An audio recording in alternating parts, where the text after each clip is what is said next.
السلام علیکم۔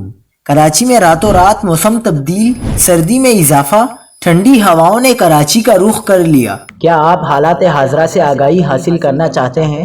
خبر کے پیچھے چھپے اصل حقائق جاننا چاہتے ہیں تو ابھی سبسکرائب کیجئے جلمل پاکستان کو اور ساتھ ہی گھنٹی کے نشان پر کلک کر دیں۔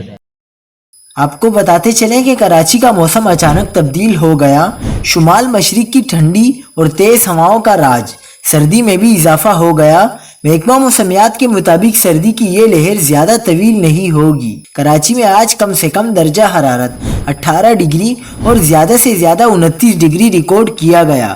کراچی میں شمال سے آنے والی سرد ہواؤں کے سبب 2 روز سے خشک موسم کا راج ہے، جس کے باعث الرجی اور بیماریاں اپنی عروج پر ہیں۔ لوگ موسمی بیماریوں کا شکار ہو رہے ہیں، تاہم آج رات یا کل سے کراچی میں موسم بہتر ہونا شروع ہو جائے گا اور ہوا میں نمی کے تناسب میں بھی اضافہ متوقع ہے، جس کے سبب شہر کے وسطی اور جنوبی علاقوں میں کچھ روز تک خنکی کا احساس کم رہے گا۔ شہر کراچی میں اگلے 3 سے 4 روز تک درجہ حرارت دن کے اوقات میں 30 سے 31 ڈگری رہیں گے، جبکہ رات یا صبح میں 16 سے 19 ڈگری متوقع ہیں۔